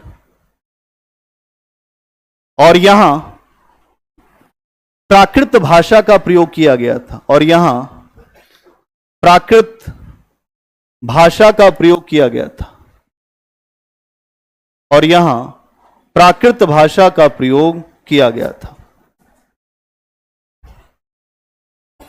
अगला पॉइंट, इसी संगति में, इसी में ही लिखना है, इसी संगति में जैन धर्म, इसी संगति में जैन धर्म दो हिस्सों में बट गया था।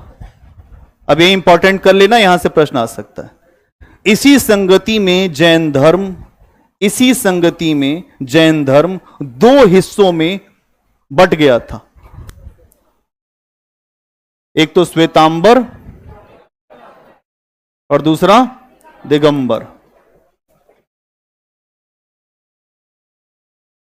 तो श्वेतांबर का मतलब जो सफेद कपड़ा पहनते हैं और दिगंबर मतलब जो नग्न रहते। अगला पॉइंट बनाइए, दूसरी जैन संगति। दूसरी जैन संगति, दूसरी जैन संगति। ठीक है, दूसरी जैन संगति।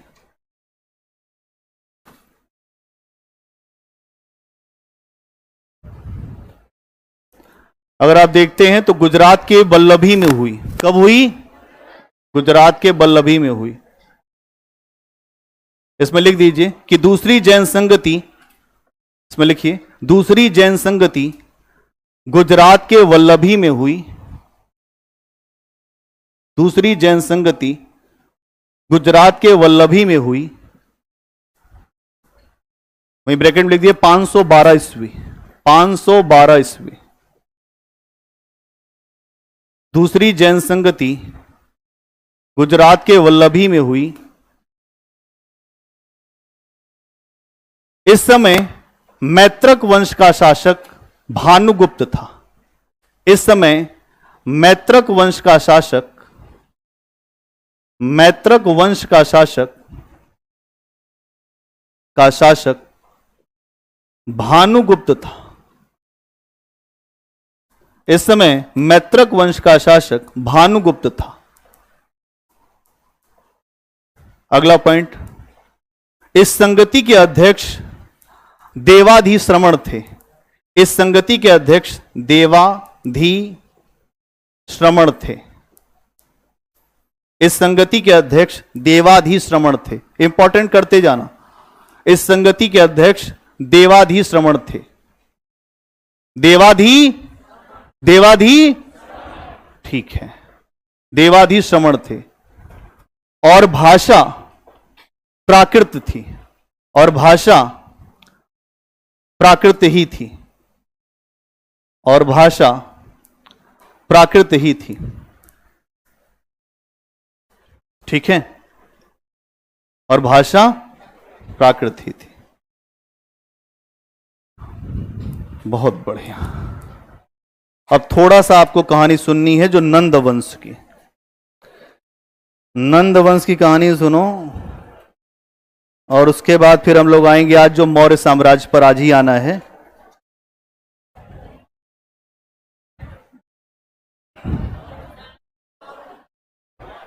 इतनी बात समझ में आ गई?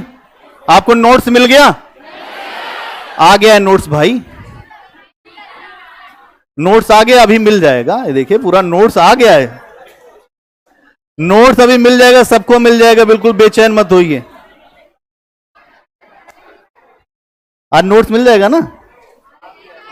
आ गया क्या? जो बट गया है ना, अभी बटेगा, अभी बटेगा। लोग बोल रहे हैं अभी बटेगा, आप चिंता मत करिए। एक चीज आपको समझनी है कि जो नंद वंश का शासन है, थोड़ा सा उसको समझ लीजिए, फिर आप मौर्य को थोड़ा अच्छे समझेंगे। नंद वंश, और यहां पर एक व्यक्ति है जो महापद्मनंद, और दूसरा व्यक्ति है धनानंद। महापद्मनंद और धनानंद, है ना।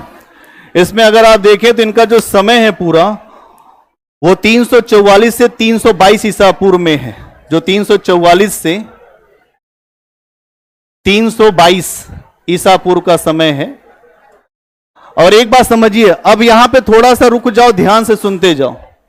जो महापद्मनंद है, अगर आप देखेंगे तो महापद्मनंद अपने समय का सबसे ही महत्वपूर्ण शासक था।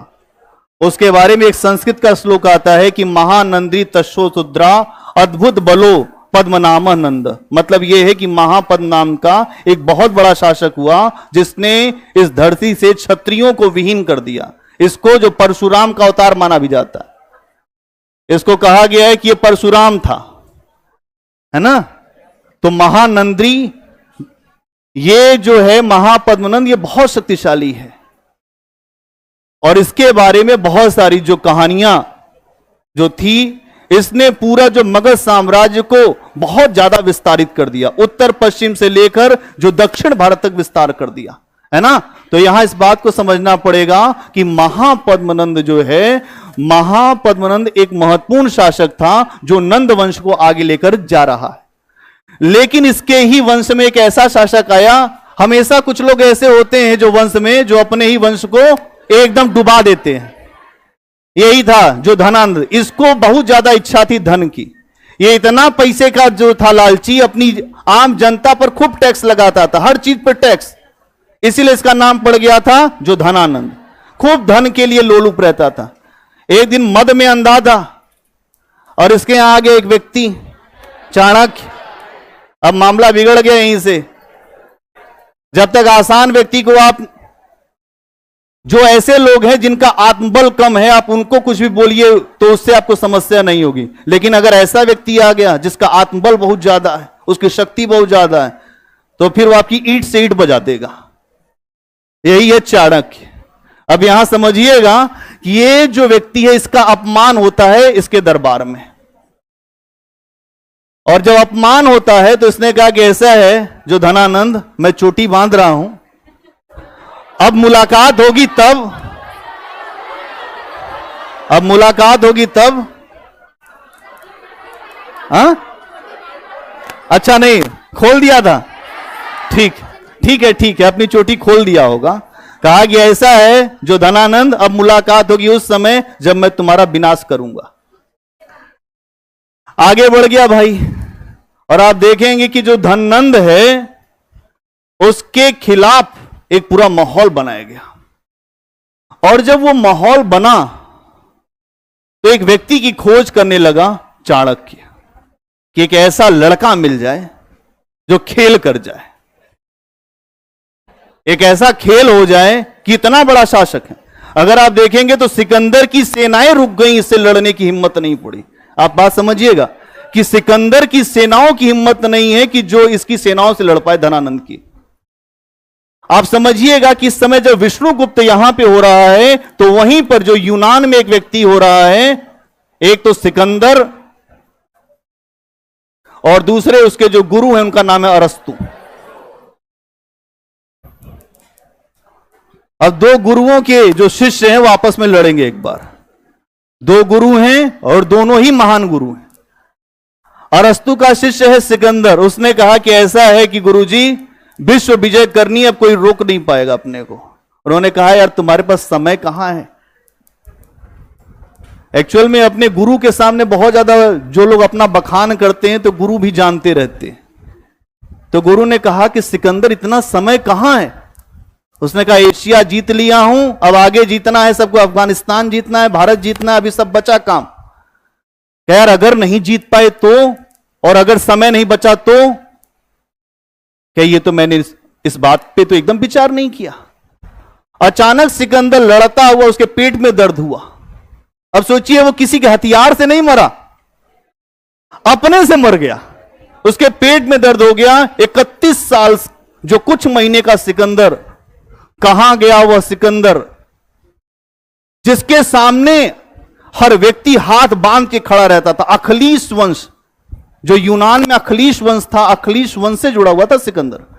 अखिलीश वंश के जो सेनापति थे उन्होंने जो सिकंदर के अधिकतर वंशजों की हत्या कर दी जैसे सिकंदर की मृत्यु हुई, सबको जहर दे दिया गया, मार दिया गया। यही है राजपद। जिस राजपद की हम लोग सोचते हैं अगर काश राजा होते या रानी होते तो कितना अच्छा होता। लोग सोचते हैं ना कि राजकुमारी होते या राजा होते या राजकुमार होते तो रोज गर्दन उतरती एक आध बार, नहीं उतरती। आप जो बहुत सामान्य अच्छे तरीके से जाइए गोलगप्पा खाइए, आप विशेष हो जाइए तो देखिए फिर नहीं खा पाएंगे कुछ भी। क्या खा पाएंगे? अधिकारी हो जाए आप हर जगह नहीं जा सकते, अब खतरा हो जाएगा। अब यहां समझिए ये बात। अब ये समस्या तो बन गई। अब एक तरफ ये घटना चल रही है, एक तरफ ये घटना चल रही है, ये दो घटना एक साथ चल रही है पैरेलल। भारत में अब इन्होंने अपना जो वचन ले लिया है, जो चाणक्य ने, कि मेरा वचन ही शासन है। तो वचन ही शासन है तो एक व्यक्ति ढूंढा गया जिसका नाम है चंद्रगुप्त। ये खेल खेल रहा है जंगल में। कौन सा खेल खेल रहा है? कौन सा? ये एक ऐसा खेल खेल रहा है जिसमें ये अपने आप को राजा बना देता है ना। जो राजा बनाता है वो खेल खेलता है। अचानक जो विष्णुगुप्त की उस पर नजर पड़ती है, ये मौर्य वंश का है, जो मोर पालने वालों का वंश है।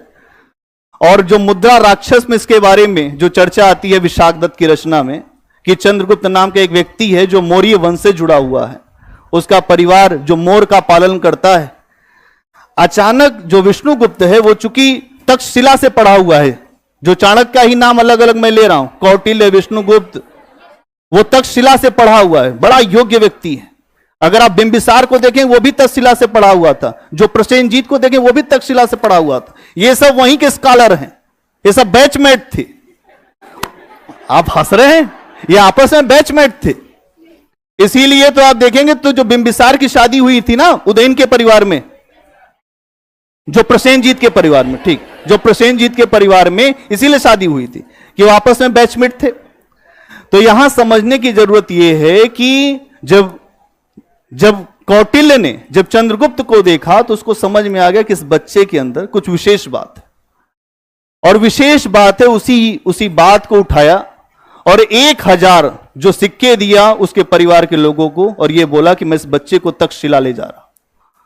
और 1000 सिक्का देकर यह चंद्रगुप्त को ले गया तक्षशिला, और वहां इसकी फुल ट्रेनिंग कराई, army training, NSG commando training. अब जब कमांडो ट्रेनिंग हो गई तो कहा ऐसा है बेटा चंद्रगुप्त, अपने गुरु की दक्षिणा आप चाहिए अपने को। कहें बताइए गुरु जी क्या? कहें सबसे पहले तो एक बार तुम अपनी शक्ति की आजमाइश कर लो। तो सिकंदर से भी मिलने गया था चंद्रगुप्त एक बार, लेकिन सिकंदर शक्तिशाली था, उससे अभी इनका सामना करना ठीक नहीं था, तो भाग गए। लेकिन उसकी पूरी शक्ति का आकलन करके आए थे कि हाँ उसकी शक्ति कितनी है, वो है कैसा। आगे आए तो यहां पे इनके गुरु ने कहा ऐसा है कि अब जो धनानंद है उसके ऊपर अत्याचार बहुत ज्यादा बढ़ गया है, आम जनता जो मगध की है वो एकदम कराह रही है, अगर तुम चलो तो आम जनता भी सहयोग कर देगी। तो चंद्रगुप्त ने कहा ठीक है गुरुदेव चलते हैं।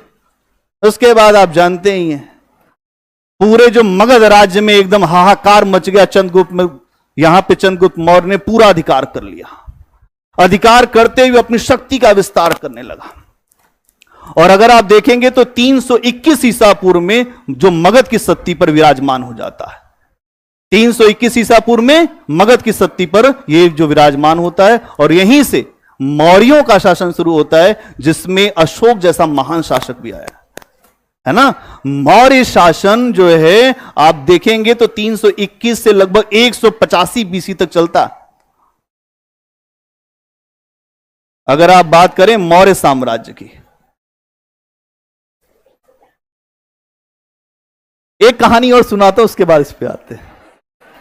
एक बार क्या हुआ कि चंद्रगुप्त मौर्य की जब शादी हो गई, हेलिना से शादी हुई थी ना, हेलिना से शादी हुई थी, तो हेलिना के जो पापा है वो एक बार आए, हेलिना के पापा जो सेल्यूकस निकेटर, पापा कहे हम देख आए हमारी बेटी कैसे रहती है।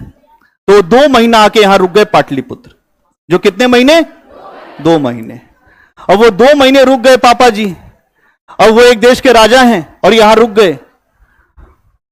उन्होंने जब उनके जाने का समय हुआ तो 2 महीने के बाद आए जब पाटलिपुत्र के दरबार में, तो अपने दामाद से कहा कि भाई चंद्रगुप्त, बहुत अच्छा लगा, हमारी बेटी बहुत खुश है यहां, मैं तुमसे बहुत प्रसन्न हूं, लेकिन एक बात की समस्या है।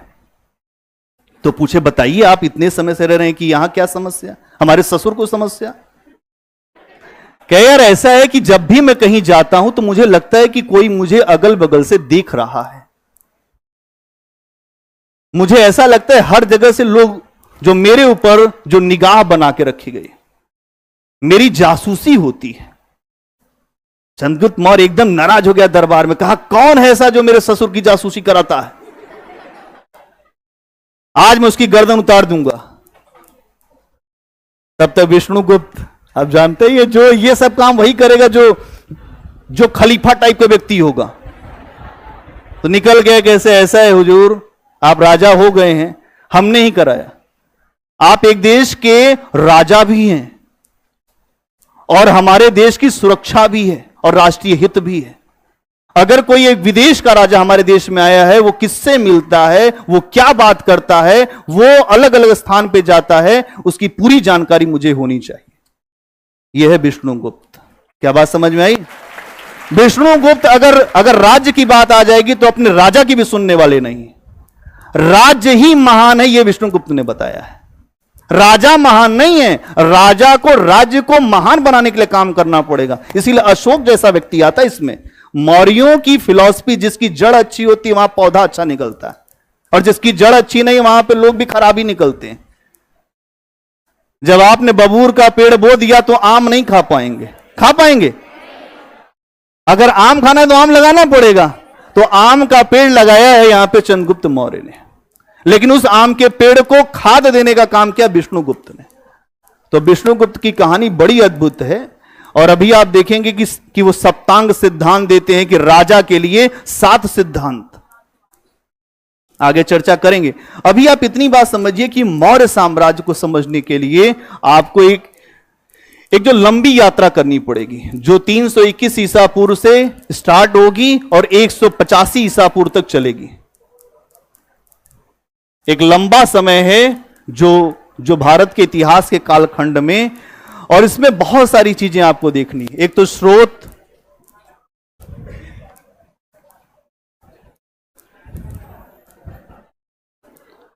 कि स्रोत क्या है इनके जानने के।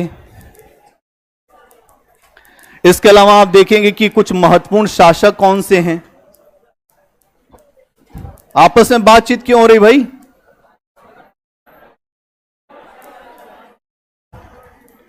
कुछ महत्वपूर्ण शासक, फिर इनकी राजनीति कैसी है। जो गेट खुलवा दीजिए भाई, ये गेट कोई है, इसको खुलवा दो अशोक। फिर राजनीति क्या है, फिर समाज कैसा था यहां का,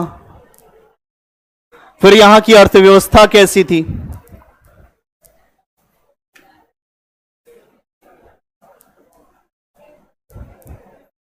और फिर यहां की संस्कृति कैसी थी।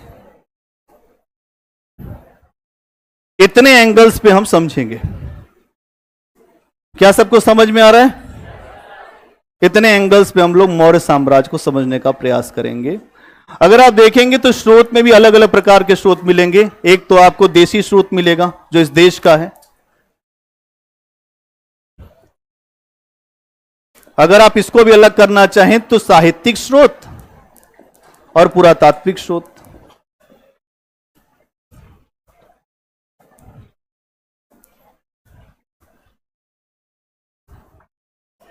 तो देशी स्रोत होंगे, फिर विदेशी जो स्रोत भी होंगे इसमें, है ना, जो विदेशी स्रोत भी होंगे।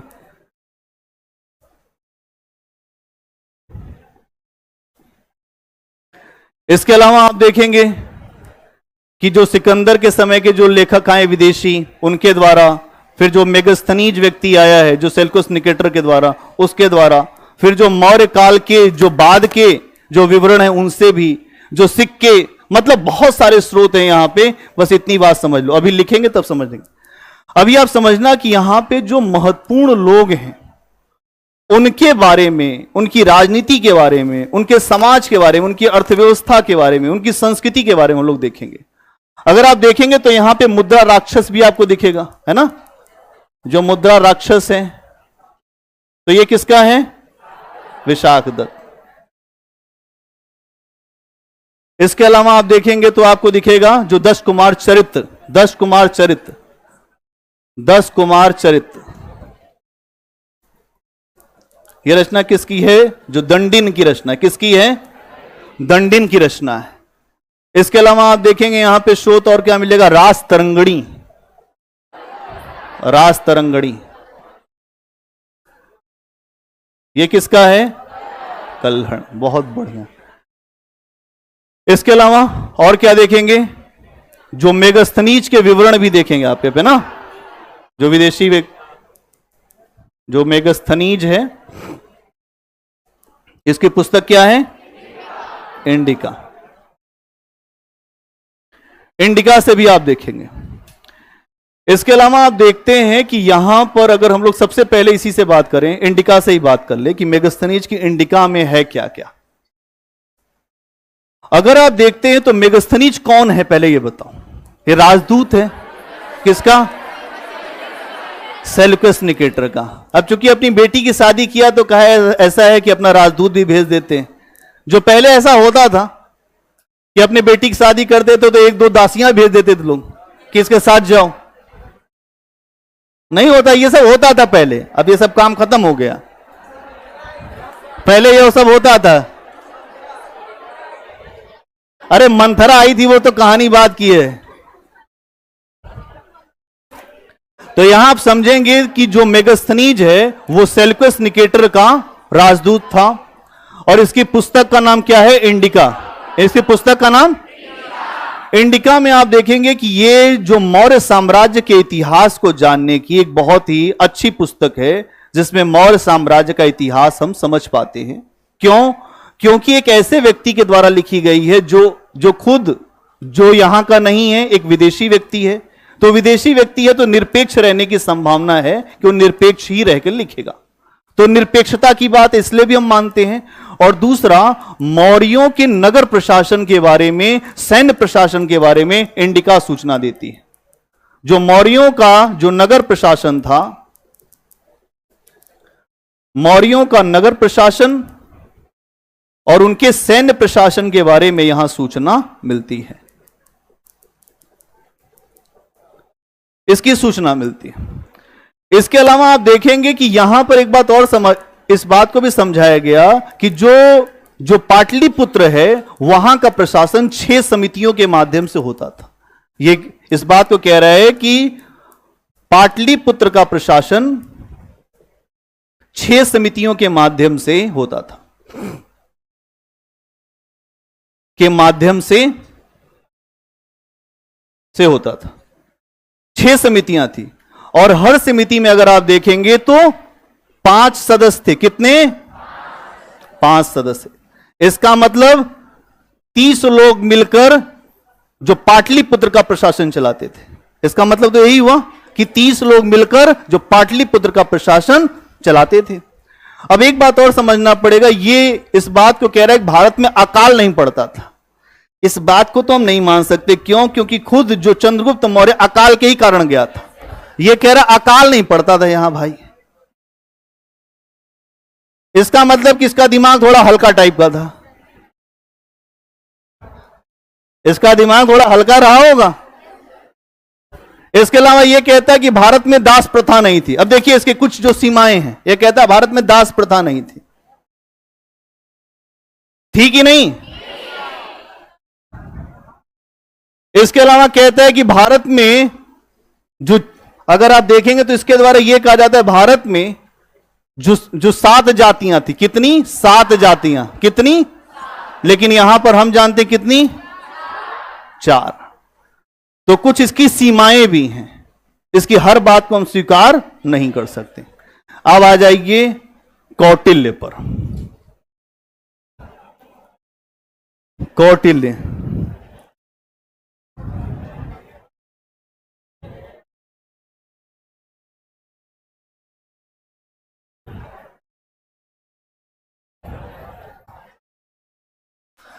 कौटिल्य का अर्थशास्त्र क्या इसमें, जो कौटिल्य के अर्थशास्त्र में अगर आप देखें तो राजनीति व्यवस्था दी गई है कि कैसे राजनीति चलाई जाएगी, कि राजनीति कैसे चलेगी, राजनीति को कैसे चलाया जाएगा। पहली बात तो यह समझाई गई है इसमें, और दूसरी बात यह समझाई गई है कि विदेश नीति कैसे चलेगी, कि विदेश नीति कैसे चलेगी। विदेश नीति कैसे चलेगी, ये दो बातें आपको समझनी पड़ेंगी जो कौटिल्य के अर्थशास्त्र में आपको दिख रही है। इसके अलावा अपने अर्थशास्त्र में जो कौटिल्य है वो एक बात कहता है कि राज्य को संचालित करने के लिए 7 नियम है, जिसको कहते हैं सप्तांग। क्या कहता है? सप्तांग। राज्य इसी तरीके से चलेगा, और आज भी राज्य को संचालित करने के लिए इसी नियम का प्रयोग होता है। जो विदेश नीति के जो लोग होंगे जानकार, उनसे आप जाके बात करेंगे तो कहेंगे कि हमारी कुछ चीजों पर बहुत अच्छी पकड़ होनी चाहिए। सबसे पहले अगर आपका देश आगे बढ़ेगा तो एक अच्छा स्वामी होना चाहिए। क्या होना चाहिए? अच्छा स्वामी का मतलब कि उसके पास थोड़ी बुद्धि होनी चाहिए, ऐसे ही स्वामी ना हो जो मूर्ख स्वामी नहीं, एक अच्छी समझ का स्वामी। और उसको सलाह देने के लिए मंत्री होने चाहिए, अमात्य। अपने अमात्य की इसको बात सुननी होगी। अमात्य मतलब मंत्री, अमात्य मतलब या नौकरशाही। जैसे अधिकारी है ना, नौकरशाही या मंत्री, अमात्य हो। उसके बाद फिर क्या चाहिए? एक हमको क्षेत्र चाहिए, इसको कहते हैं जनपद। क्या कहते हैं? हम राजा हैं तो हमारे पास कोई क्षेत्र होगा तभी तो राजा होंगे, नहीं तो हम किस बात के राजा? अगर कोई जनपद नहीं है तो हम तो कोई राजा नहीं हो सकते। इसका मतलब एक नागरिक क्षेत्र होना चाहिए। क्या होना चाहिए? नागरिक क्षेत्र। अगर आपको राजा बनना है तो इसी फिलॉसफी को पालन करना पड़ेगा। इसके अलावा और क्या होना चाहिए? अगर आपको आगे बढ़ना है राजा बन के तो आपके पास होना चाहिए कोष। क्या होना चाहिए? कोष मतलब धन, मतलब पैसा, धन। उसके बाद आपके पास होगा धन तो लोग लूटने के लिए लग जाएंगे कि भैया बहुत पैसा इनके पास है, जाके सारा पैसा छीन लो। तो फिर आपको चाहिए दुर्ग। क्या चाहिए? तो किला बंदी करना पड़ेगा। अंग्रेज आए तो इसी फिलॉसफी पर गए थे, किला बंदी। उसके बाद फिर क्या करेंगे? हो गई अब हमारे आक्रमण होगा। अब लोग ये प्रयास करेंगे हमला हो जाए इनके ऊपर, तब चाहिए सेना। क्या चाहिए? एक मजबूत सेना चाहिए। और उसके बाद हमारे इतने मित्र हों कि हमसे कोई लड़े तो मित्र ही छाप ले उसको। इसीलिए भारत विश्व में अभी प्रयास कर रहा है अधिक से अधिक मित्र बनाने का। हमारे शत्रु नहीं है भारत के, इस समय भारत के शत्रुओं की संख्या बहुत कम है और मित्रों की संख्या बहुत ज्यादा। यही है सप्तांग सिद्धांत। क्या आपको समझ में आ गया? अंतरराष्ट्रीय संबंध लिखोगे, इसी को लिख दोगे तब भी नंबर मिलने लग जाएगा। आप अंतरराष्ट्रीय संबंध में इसको, और एक बात और समझ लीजिए, जो राष्ट्रीय हित और राष्ट्रीय सुरक्षा, राष्ट्रीय हित और राष्ट्रीय सुरक्षा, कोई भी दुनिया का देश इसी से ही संचालित होता है। हमारे राष्ट्रीय हित नहीं प्रभावित होने चाहिए और न हमारी राष्ट्रीय सुरक्षा प्रभावित होनी चाहिए। हमने हमेशा फिलिस्तीन के मुद्दे पर उसका सहयोग किया, हमेशा करते थे, लेकिन अब हम एकदम चुप रहते। अब हम नहीं बोलते क्योंकि हमारा राष्ट्रीय हित भी कुछ है। हम इजराइल का भी पक्ष नहीं लेते, लेकिन हम पहले इजराइल का विरोध करते थे, लेकिन अब हम इजराइल का विरोध नहीं करते क्योंकि इजराइल आपके यहां बहुत बड़ा जो सहयोग कर रहा है, जो माइक्रो आपके यहां जो एग्रीकल्चर के क्षेत्र में बहुत बड़ा सहयोग कर रहा है, आपके जो सुरक्षा के लिए, जो बॉर्डर सिक्योरिटी के लिए वो आपको बहुत बड़ा सहयोग कर रहा है। तो वहां पर आपको इतना बड़ा सहयोग कर रहा है तो आप उसको देखेंगे तो राष्ट्रीय सुरक्षा की बात हो गई ना। अब राष्ट्रीय सुरक्षा को महत्वपूर्ण माने कि आदर्श को महत्वपूर्ण माने? हमने बड़ा आदर्श का बहुत गाना गा लिया, आदर्श का, हिंदी चीनी भाई भाई, खूब हमने गाना गा लिया, इतना नुकसान हुआ। अरुणाचल प्रदेश का हिस्सा उसमें निकल गया, अक्साई चीन निकल गया, है कि नहीं। अब हमारी नीति हो गई है, इस समय हमारी नीति है प्रैग्मैटिक। प्रैग्मैटिक इसको कहते हैं जो यथार्थ प्लस आदर्श। आदर्श तो है, हमने बुद्ध को नहीं छोड़ा, हमने महावीर को नहीं छोड़ा, हमने जो महात्मा गांधी को नहीं छोड़ा, लेकिन हम यथार्थ भी नहीं छोड़ेंगे। हम लोग वंशज हैं कृष्ण के। किसके वंशज हैं? हाँ, तो उनके यहां आप देखेंगे सबसे अच्छी फिलॉसफी दी गई है कि अंतर्राष्ट्रीय संबंध को आपको मैनेज कैसे करना है। अन्य विनय करिए, आप समझाइए ठीक है कि हम आपकी बात मान लेंगे, हमको इतना ही दे दीजिए। आप उतना भी नहीं दे पाए तो युद्ध के लिए तैयार हो जाइए। अब भारत किसी से नहीं डरता। भारत धीरे धीरे आने वाले समय में विश्व की एक बहुत बड़ी महाशक्ति है ना। भारत अब नहीं डरता, वो था पहले का समय। अगर अब आपसे कोई लड़ेगा तो उसके भी पर खच्चे उड़ जाएंगे। अब अपनी सुरक्षा व्यवस्था को समझिए, आपकी सुरक्षा व्यवस्था बहुत मजबूत है, क्योंकि आपके यहां ये सारे लोग बैठे हुए थे। आपने इनका अध्ययन करना बंद कर दिया। अंग्रेजों ने कहा आपके यहां इतिहास सब मरा हुआ इतिहास है, आप अपने इतिहास को ही नहीं पढ़ते। इतिहास को पढ़ने तो बहुत कुछ सीख जाएंगे। इससे अंतर्राष्ट्रीय संबंध के जो भी विषय हैं वो निकलकर सामने आते हैं। क्या सबको क्लियर है? एक दो पॉइंट लिख लो, उसके बाद आगे बढ़ते हैं। नहीं, छुट्टी छुट्टी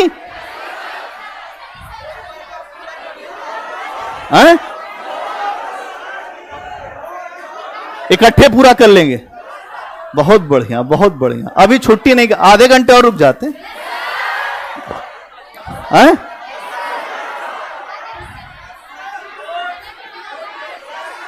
अभी जो आधे घंटे ले लेना। चलिए आगे बढ़िए।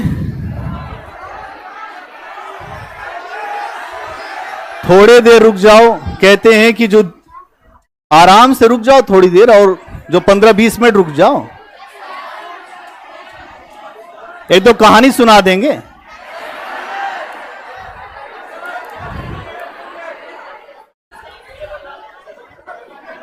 अरे देखो भाई, जो मौर्य साम्राज्य की जो कहानी है, आप देखो अशोक की थोड़ी तुमको कहानी सुनाता हूं, सुन लो।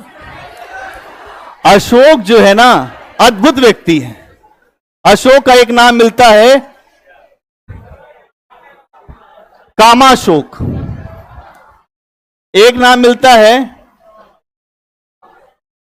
चंडाशोक।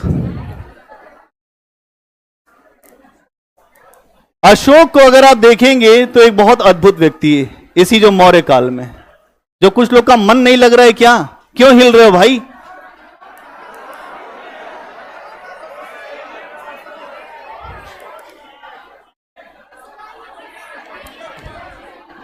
अगर तुम लोग ऐसे ही शोर मचाओगे तो मैं आपको लिखाना शुरू कर दूंगा। हमारे पास दोनों हथियार हैं, या तो लिखाने का, इसी को संघर्ष विराम संघर्ष कहते हैं हम। तो या तो रुक जाओ, आप ठहर जाओ। तो यहां समझ लो एक बात कि आपको यह देखना पड़ेगा कि अशोक इतना अपने जीवन में जो क्यों बदल गया।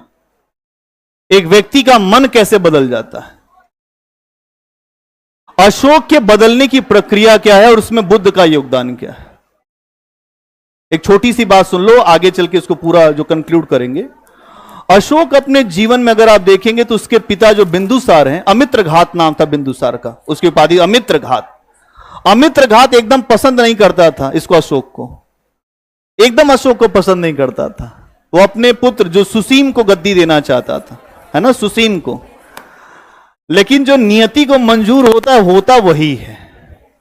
अकबर से इतिहास बनना था। अकबर 8 साल का बच्चा, उसके अपने चाचा ने उसको दीवार पे टांग दिया और उसको तीर मारने जा रहा था, तब तक उसको जो बैरम खान ने बचा लिया। इतिहास बनना था ना, इसीलिए बचा लिया गया और बाद में अकबर अकबर हो गया। ऐसे ही यहां समझिएगा, अशोक को कोई गद्दी नहीं देना चाहता था, खुद उसका पिता उसको देखना नहीं पसंद करता था। इसके बारे में एक बात आती है कि बहुत अच्छा नहीं था दिखने में, जो कुरूप था। इसके लिए इसका शब्द आता है जो जो चंडाशोक अच्छा नहीं था, ये हमेशा लोग हंसते थे इसके ऊपर, तो क्रोध करता था, बहुत गुस्सैल था। लेकिन अगर कोई व्यक्ति हो, उसके मन की प्रवृत्ति बदलनी हो, तो कुछ ऐसी घटना हो जाए तो उसके मन की प्रवृत्ति बदल सकती है। अशोक के जीवन में कुछ ऐसा ही हुआ। अक्सर युद्ध लड़ा उसने, उस युद्ध से उसके ऊपर कोई असर नहीं पड़ा, लेकिन जब वो युद्ध करने गया जो कलिंग का 261 ईसा पूर्व में, उस युद्ध को जब उसने स्टार्ट किया तो उसको यह नहीं पता था कि इतना बड़ा मेरे जीवन में बदलाव होगा। जो बड़े पैमाने पर हत्या किया, लगभग 1 लाख लोग मार दिए गए, 1.5 लाख लोगों से ज्यादा जो बंदी बना लिए गए, और फिर एक पूरा जो कोहराम मच गया, रक्त की धारा बहने लगी वहां, हर जगह रक्त ही रक्त। तो मोगली पुत्र तिश, जिसका नाम उपगुप्त था, वो आए, कहे यार अशोक अब रुक जाओ।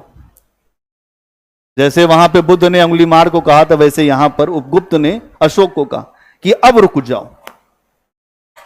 अशोक ने कहा मेरा भी अब मन नहीं युद्ध लड़ने का, और वहीं अशोक ने अपनी तलवार को रखा और उसने कहा कि अपा सिनवे दया दाने सचे सोचवे माधवे साधवेच।